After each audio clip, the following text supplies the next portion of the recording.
And now I'd like to welcome local entrepreneur and co-founder of Zingerman's, Paul Saginaw, to come introduce today's speaker. I think I have a mic on. All right. How y'all doing? Got you live out there? I was trying to remember, I first met David. I met him like I meet a lot of people. Someone referred him to me. He was thinking about starting a business. He was a senior at the time, and he was on the basketball team, and the season was still going. And I think Michael Finney, who was the head of Spark then and now is at the MEDC, referred him to me. And a lot of people come through who are starting businesses, and they want to talk about that. And, so I sat down with David, and it went very well, and he had this idea. And it didn't seem very well formed in his head yet, but he really wanted to connect a fashion business with volunteerism and doing things in the community. And so we talked a little bit, and then we set up a second meeting, and then I got a text from him, and I think he was in Indianapolis. It was the Big Ten Conference tournament, and they won their first game. I think I can't remember, maybe they beat Minnesota. And so he texted that they were going to go on in the tournament, and he couldn't make that meeting, and we'd have to reschedule. And I thought, okay, I talked to a lot of people. We meet once. I give them a little homework to do, and then they don't ever really show up again. And then after the next game, I was actually watching it on television, and they lost that next game. And he must have texted from the locker room, because I immediately got a text from him that said, well, the season's over, let's get going on this, can we meet on Monday? So I was pretty impressed with that, and I continued to remain very impressed by David. Albert Schweitzer said, only those among you who will be really happy are those of you who have sought out and found out how to serve. And if that's true, I think that David Merritt is a really profoundly happy person. I think that he lives his life with a lot of love and grace and gratitude, and that he is starting a business. He's starting a business in what I believe is a very pure way, not in order to maximize profits, but to give people a better life. And in his case, to try to really give a chance at a better life to people who are often left behind. So, he comes into the world. He has a lot of talent and a lot of charm, but really, small kindnesses, small courtesies, and small considerations, I think, give a wonderful charm to his character. And I've always been much more impressed by someone's character than talent or accomplishment. I really think that talent is, for the most part, a gift. Character, on the other hand, is not given to us. We have to earn it in the way that David is, piece, by choice, by determination, by courage. And I think he has a wonderful story to tell, so get comfortable and get ready to be inspired.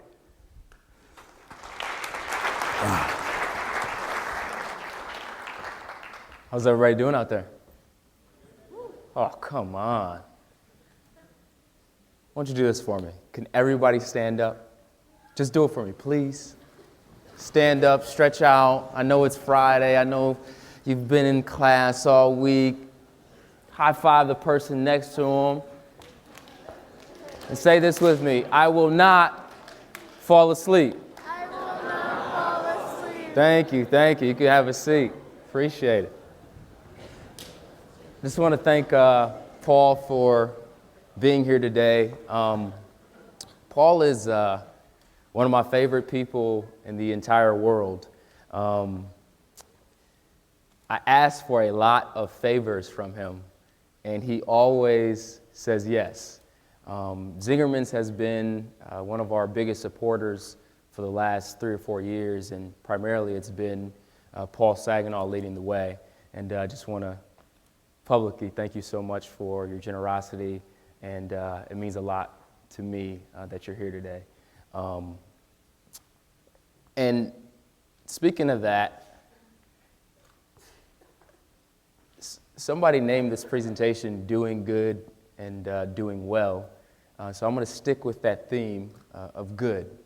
And I kind of feel like I don't deserve to be up here.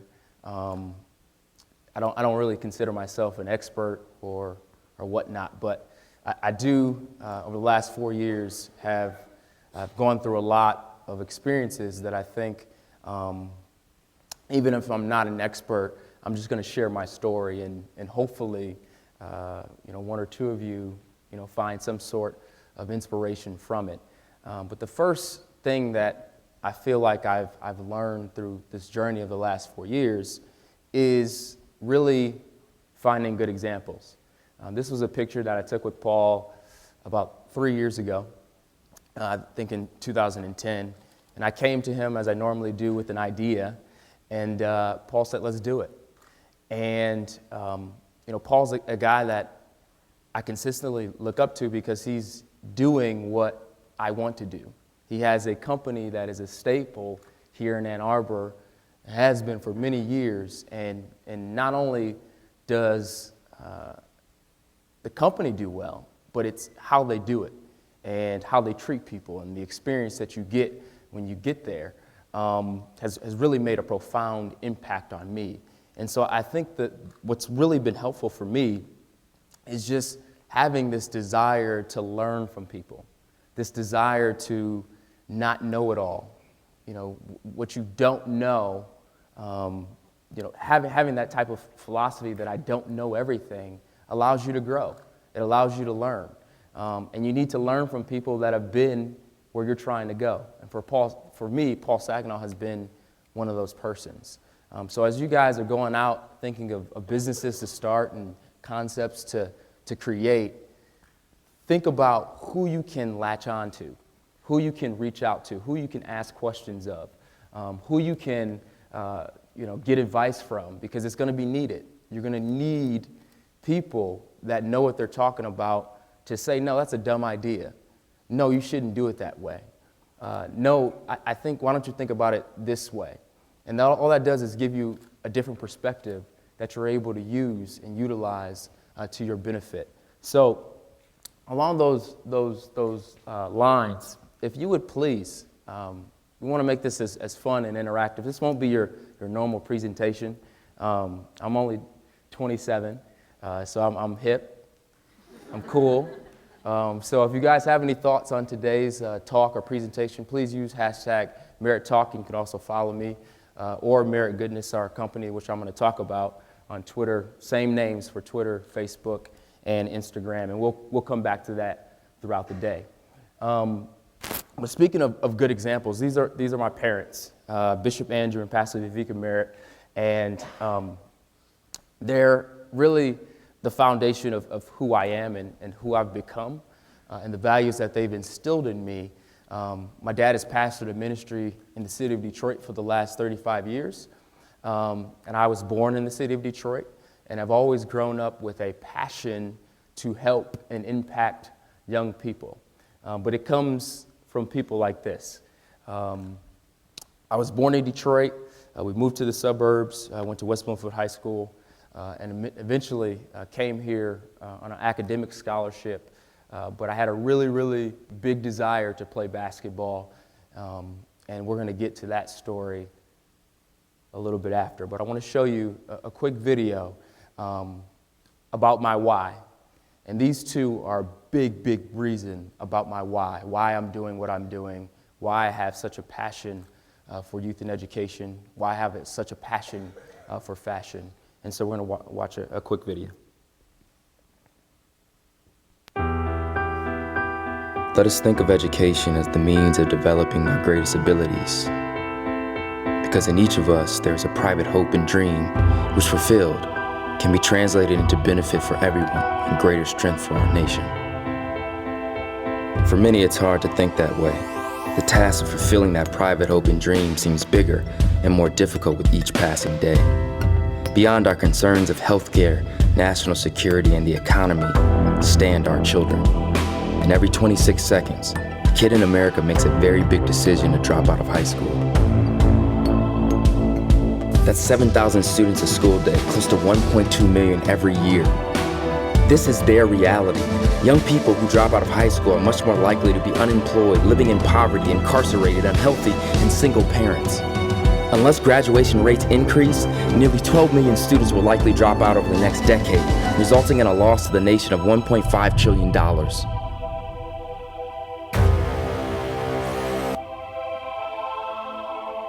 But this is also our reality. Every child, no matter the race or income, is entitled to a quality education.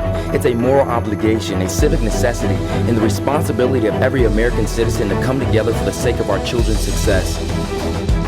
Every day, here right at home, where this issue is not addressed, we rob our society of its future, which only leaves the fierce urgency of now. Merit is cause design. Whether it's a jacket, a Henley, a t-shirt, a vest, when you put on Merit, you're gonna be comfortable, you're gonna look fresh, and it's gonna take very little effort or thought. Our cause is youth and education.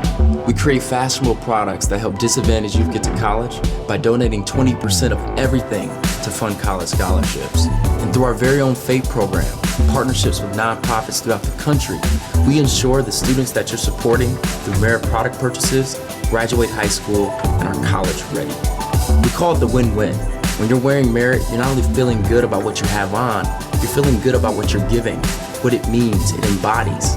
That together, we all can play a role in helping students realize that private hope and dream to get to college. Finally, Merit's a badge of service. It's an identifier. When you see that badge, just know that you're a part of a special community of fashionable do-gooders. You and I have a responsibility to educate our youth. Their success lies on our arms, our shoulders, our legs, and our backs. Will you join us?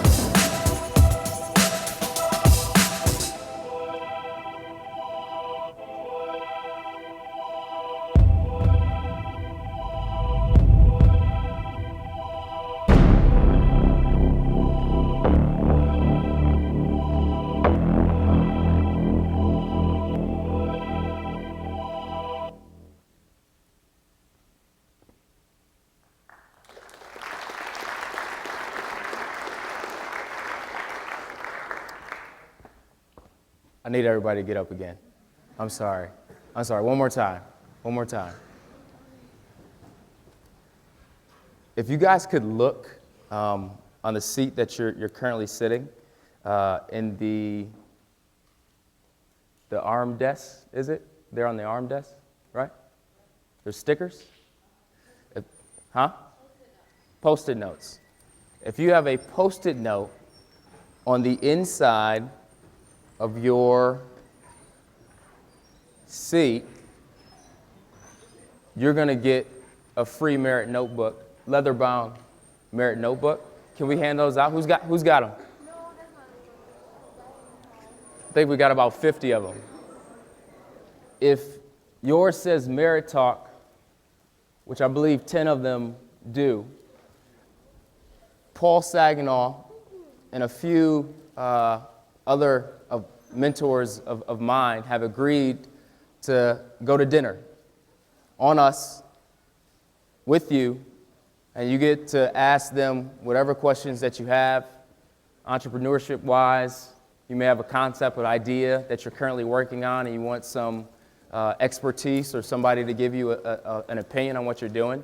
We're going to be able to do that in this dinner. So I believe there's 50 notebooks that went out and 10 people that we want to have a dinner pretty soon to gather together and continue this spirit of entrepreneurship that is so heavy here at the University of Michigan.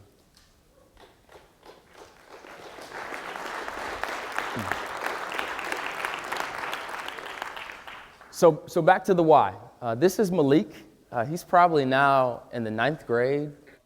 And he's a student in Detroit. He is just a bundle of joy, has one of the biggest smiles, and is extremely smart. But what's really interesting about Malik and a lot of other kids that live in Detroit or urban areas or underserved areas, as you may say, is that a lot of times the skills that they have are kind of covered by social circumstance, whether that's a broken household, whether that's a struggling school system, whether that's crime, whether that's their household. So a lot of times what's going on in someone's house is even worse than what's going on in their neighborhood. And so a lot of the times our young people who are so talented, who are so gifted, kind of aren't able to escape what's around them. And this is why I'm here, this is why Merritt is here, is to just uncover some of those social circumstances that surround a lot of young people in America and a lot of young people in the world. As I said, I have a really big passion for the city of Detroit, and I have a really big passion for young people. And my goal is to offer something different, something that is positive in the era of negativity, something that stands for something that you can wear and embody, a message that you can portray that is against what may be cool or what may be the norm of your everyday life. So Malik is a great inspiration for me and a number of young people as well. But as it relates to your why, and I firmly believe you're going to need a why. You're going to need something that is driving you every single day to do something that doesn't make sense, or that is a risk, or that you're going to have to step out on faith where you don't necessarily see the end from the beginning. It's going to take a why. It's going to take you looking deep inside of yourself and saying, why am I doing this? What am I doing it for? And what's going to get me up every single morning, early in the morning? What's going to, late nights where I'm not going to get sleep? What is that thing that is going to continue to push me forward? And that why is going to turn into your passion. And for me, basketball was a big passion of mine. My brother, if you can believe, is actually 6'7", 6'8". I took all my height, and he was an all-state basketball player, was like a first-team all-state basketball player, went to Kent State, was 3 years older than me. And so when he was a senior, I was in the 9th grade, but we had both been playing basketball our entire lives.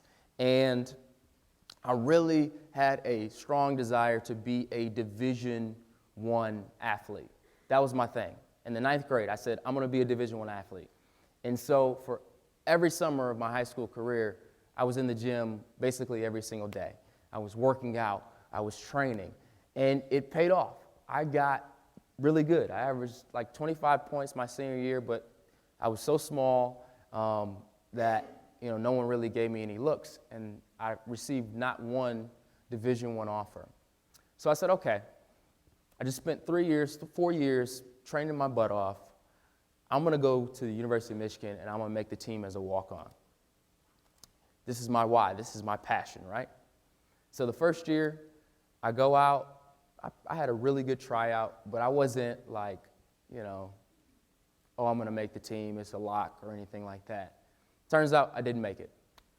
I said, okay, that's fine. One year, I'll make it the next year. Not a big deal. Politics, they pick somebody else.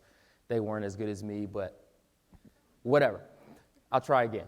And so I worked, CCRB, IM building 4 or 5 times a week, lifting weights, playing basketball. Came back out the next year to try again. I killed this tryout. Like there was absolutely no question who was the best player on the floor. There was no question who was going to make the team. I left the gym like I finally have done it. Like I am a Wolverine. I get to wear blue and maize, and I get to have Michigan across my chest. So I went home like extremely confident, and the call never came. And it was a point for me where I was just like, man, I have been working every single day for this for the last 5 to 6 years, and how I just played extremely well. Like, how am I not on the team? And this goes back to your why. It goes back to that passion that is fueling you when things get tough, when you don't have sales, when your test concept doesn't work. What are you going to do? Are you going to stop and not do anything, or are you going to push forward with what you started for? And for me, that was to be a Division I athlete. And so I said, I'm going to try one more time. Did the same thing. Worked out every day, summer, whole nine. I came back. I had the worst tryout of all three, but I made the team. And for me, that wasn't enough.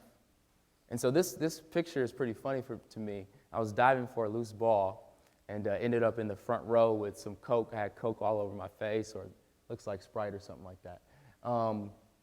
But that's been my experience, and that was my experience on the basketball team. It was rough, shagging balls, like being a walk-on, like not being anybody, but still putting forth the work, still putting forth the effort. And so the key is still getting back to that why and having that be a part of your everyday drive. And for me, this is an experience that I will never forget. Entrepreneurship seems kind of easy for me because I went through this. And the more I worked, the better I got. And then I eventually dunked on Blake Griffin. He was trying to take a charge. I said, come on, man. And just rose up on him and threw it down. Something I could tell my grandchildren about. But what's so funny about this picture is I missed it. But nobody knows. It's just a great photo, like I scored on Blake Griffin. But that's basically, what the why and the passion does. It allows you to reach goals that you at some times didn't even think were possible. You sometimes didn't even think it was going to happen because what you saw didn't even appear to be close to your goal or what you had set out or your vision. And as I continue through this presentation, you'll continue to see your why and your passion has got to drive you through things that don't appear that you're on the right track. And so what Paul was talking about, when I started right after graduation, I started an apparel brand called I Am You. The premise was to make people feel missed, stood for I Miss You. And we had a really cool community service component where we gave a certain number of community service hours per month, and then we gave customers discounts off their purchases if they went out and did community service. Cool idea. We did 18 months selling on our website, pretty much T-shirts, hoodies, things like that. And we got to a point where I felt like we weren't moving in the right direction. Like it wasn't what I intended. And one of the things that I think is pivotal when you're talking about entrepreneurship, I had good up throughout, but this I think is really important. A lot of people say your defense is your best offense. And this was really critical for me as a young entrepreneur. I didn't plan on being an entrepreneur out of college, and so I had a ton to learn. But I was like, I was so protective of this idea, like somebody was going to come out and steal it, that I would be talking to the likes of Paul Saginaw and other people like, okay, would you sign this non-disclosure agreement so you know, I don't lose my idea. And I was extremely protective of IMU to a fault, where I wasn't getting the feedback that I needed from the people that were supposed to be my customers, because I was concerned that somebody was going to run out and steal my idea. And so I played really good defense to a fault.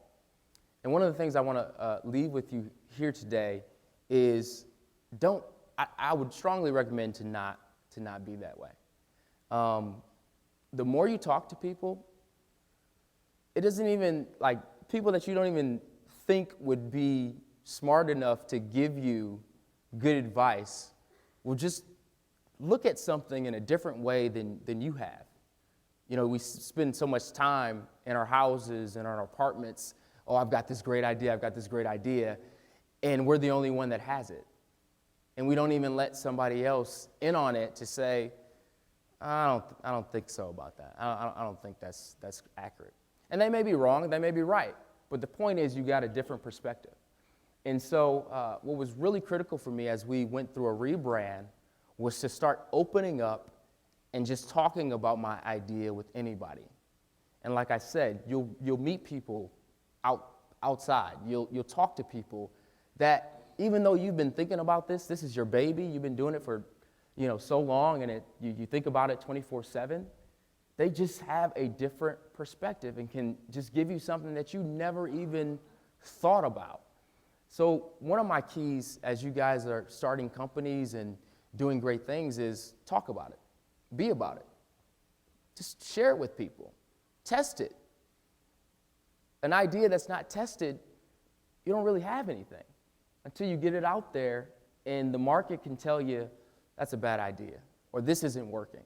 And so I strongly, and I know a lot, with the lean startup movement, which is great, and we definitely believe in it in terms of getting out there and having a product that you're able to get some feedback on and people to look at it and to give you advice. That is extremely critical as you move forward as an entrepreneur, I feel.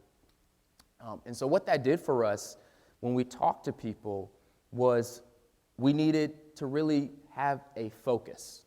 Where are we putting our time? Where are we putting our energy? And what are we passionate about? And for us, it's that statistic, every 26 seconds a kid drops out of high school. It's over 1.2 million every single year. So we were able to focus our passion and focus our why, and that allowed us to open up doors that were never possible because we were opening up so many doors instead of looking at this one door for us.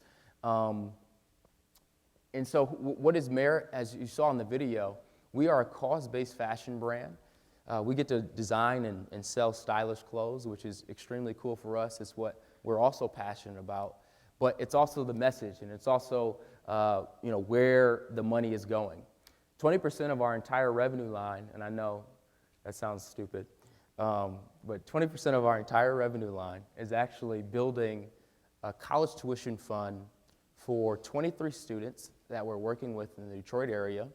They primarily go to the Jalen Rose Leadership Academy, and we are putting them through a 4-year cohort-based program called FATE, where we expose them to great companies, to great experiences like Zingerman's, Plant Moran, Google. We put on these very intricate and engaging workshops for our students on a monthly basis, and they stay with us for their entire high school career. And we currently are in the second year. They're 10th graders, and they're just a bundle of joy. And I want to show you, the ad is not done, but this is a look into the FATE program and what our students actually think of the program that they're in. So what do you love about the FATE program? Hope. Great. Inspiring. Listen. Family. Love. Exciting. Invigorating. Home. Creative. Inspirational. Honesty. Honesty. Honesty. FATE is a 4-year cohort-based program. The idea behind the program is to do 2 things. So one, to expose them to an institution of higher education, a vibrant community, and also to motivate them to want to, graduate high school on time, go on to college. What I love about the FATE program is that they actually have workshops that I can relate to and enjoy.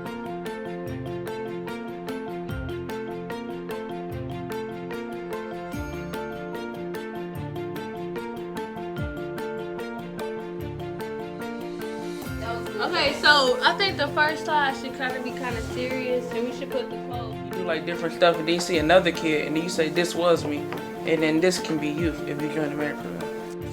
All right, what happens next after that? Bring it in. Good job. What I love about the FATE program is, you get to see how jobs are done. It's like a mini internship.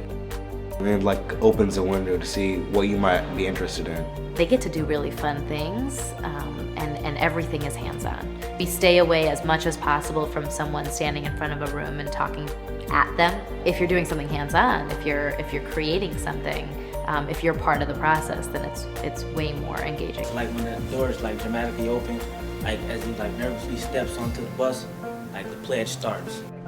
And now he's at his high school graduation saying, "I am a world changer." And as the hats are being thrown in the air, the FATE logo comes up. That's it.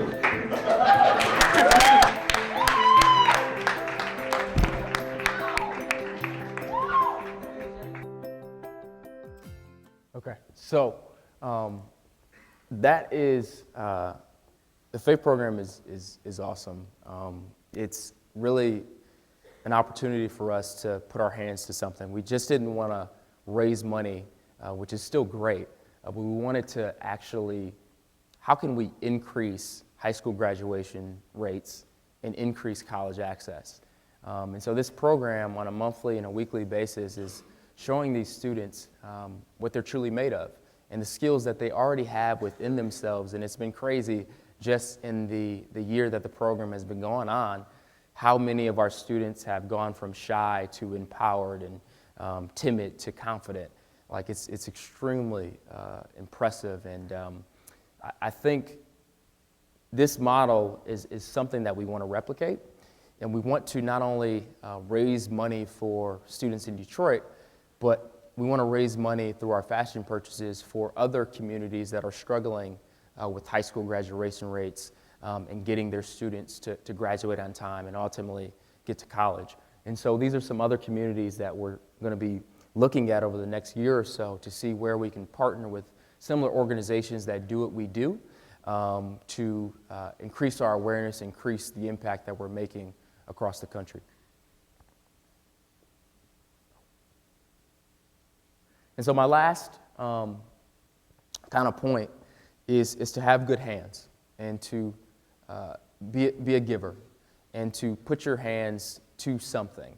It may be community work, it may be business work, but there's so many talented individuals that are on this campus, and it may not be that you're starting your own business or starting your own nonprofit, but do something.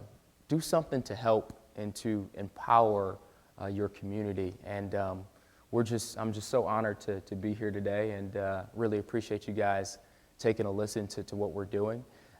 We just opened up a storefront on South University, 1113. We would love for you to come in and check us out. Really stylish wear, and it's also doing something really positive. So last thing, I'm going to ask you for your support. We're going to launch a new website within the next few days. We encourage you to get on meritgoodness.com, share with your friends and family. We also have an extraordinary number of internship positions that we're going to be offering in the spring and the summer. We're very small. It's a team of 2. 2 people. But there's so much opportunity for impact and for you to really have your hands to something. So if anybody is interested in doing anything, we would love to talk with you. Also, in the program, we have a student organization on campus, and we currently have 21 undergraduate students that are mentors in our program. So if you're ever interested in linking up with us and becoming a mentor, that would be awesome as well. And then lastly, do we have that? On the way out. If you join our email list, we're giving away, I'm gonna give away one of these. And then we'll do like 4 or 5 giveaways, possible if you join the email list. So thank you so much. And does this do questions now? Is this how we do that? All right, does anybody have any questions? I know you talked about kind of how your experience is like grinding through not being able to play Division I basketball and having to fight through to get to that dream. Mm-hmm. Well, I was just curious, you never really talked about it. When you and CJ were co-captains in your senior season, how did that translate into how you're doing now, I guess, is what I want to know. Yeah, well, there's a lot of days that the sales don't look great. A lot of days that,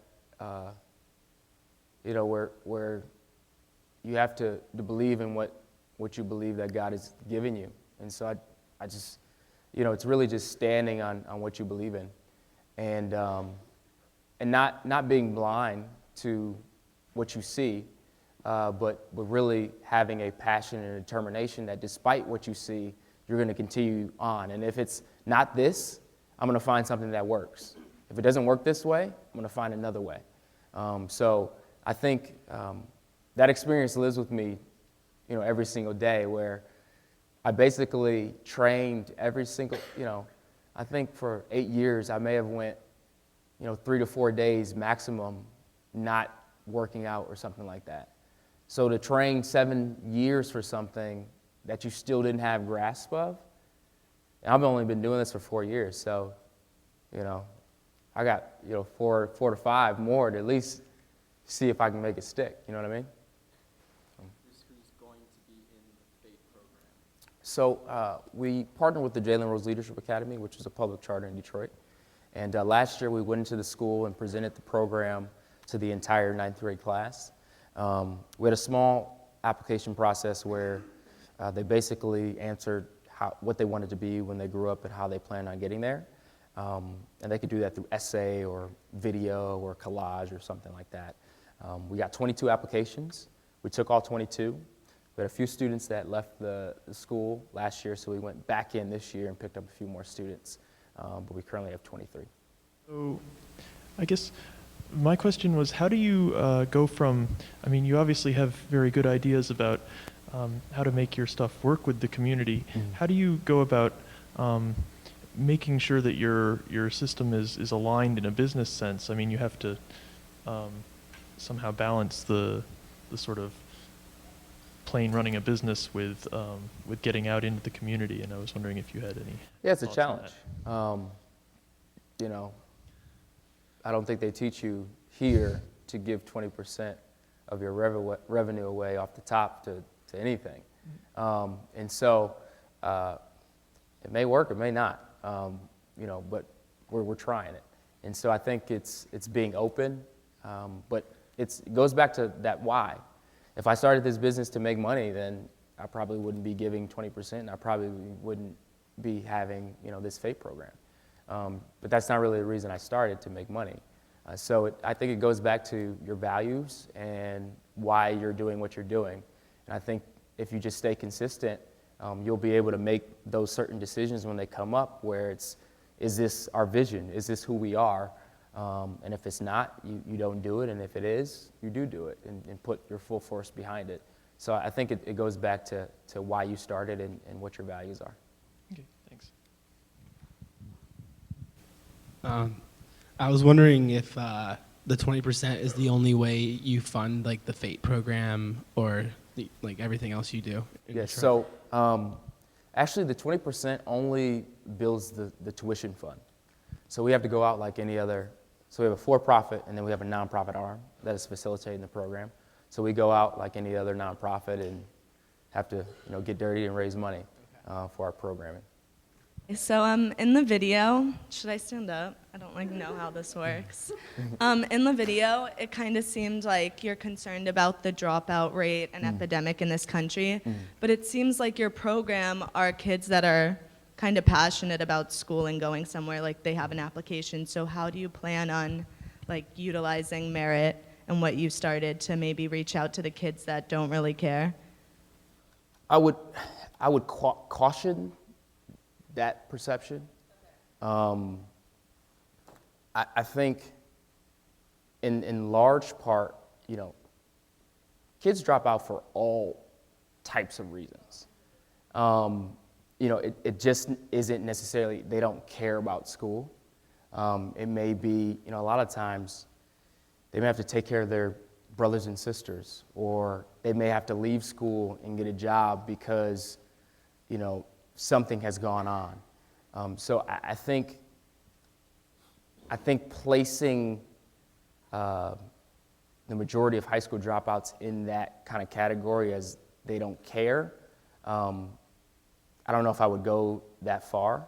But I think our students, you know, we have students in the program that, you know, aren't doing, you know, aren't 4.0. We have, you know, we don't have any 4.0 students. We have a few that are under 2.0. So I think what has made our program so successful is that we're not teaching them grades. You know, we're not teaching them academic skills. We're just exposing them and helping them get outside. A lot of times, there's so much going on that they just want to get away. You know, they just want to experience something that they haven't experienced. It has nothing to do with taking a math test. Like, I get to go hang out with Paul Saginaw. Like, that's cool. And so I think we've done a really good job of making these days fun. And it's not necessarily, you know, having them read something. It's them actually doing a project or having a end result by the time that workshop is done. So I'm not necessarily in the sense that of who we're necessarily caring for. I just want to be there. I just want to be there. I'm sure there are other clothing companies who've adopted a similar model to you. How, and I'm sure you've researched them and seen what they've done, how have you modeled your business so it works out? Because it's, you know, 20% revenue when you're just starting out, that's a big deal. So how have you accounted for this? Well, I think, number one, as a business, we know that for us to make it long term, we have to have great product. Like, the cause is great, and it definitely gets people looking at it and interested in it. But we're really passionate about fashion and offering a great aesthetic, very easy items that are simplistic but have a lot of character. You can just throw on and have style, like I have on Merritt here. And so our goal is to be a fashion player. We have to have great product, and people have to want to wear our stuff outside of what it means in a sense, in a way. Now that's still at the forefront, but you know, if our product is ugly and nobody wants to wear it, we're not going to get very far. So for us, we like to think of the cause as a cherry on top for our customers. If we can just get you, you know, me walking down the street and get you to say, "What do you have on? Like, what is that? I like that." We're in the right ball game where you're going to say, "Man, this is Merritt. You don't know about Merritt? Like, they're giving 20% to help, you know, kids go to college, and it actually looks good." So we have to have great product. I think that's number one. Hi, my question is, how did you first meet with Paul Saginaw, and how did you reach out to him to be kind of like your mentor? So it went like this. CJ, who he was talking about, my fellow co-captain, is great family friends with Michael Finney, who at the time was the CEO of Ann Arbor Spark. I was thinking about starting this business. I didn't know what I was doing. I wanted to talk to people. So I went to Michael Finney, and he was the first person that I met with. And Michael Finney said, "You know, this sounds a ton like a Paul Saginaw this is right up his alley. You have to go meet him. And so Mike put me in touch with Paul, and we've been friends ever since. So that's how it happened. Cool. Thank you so much.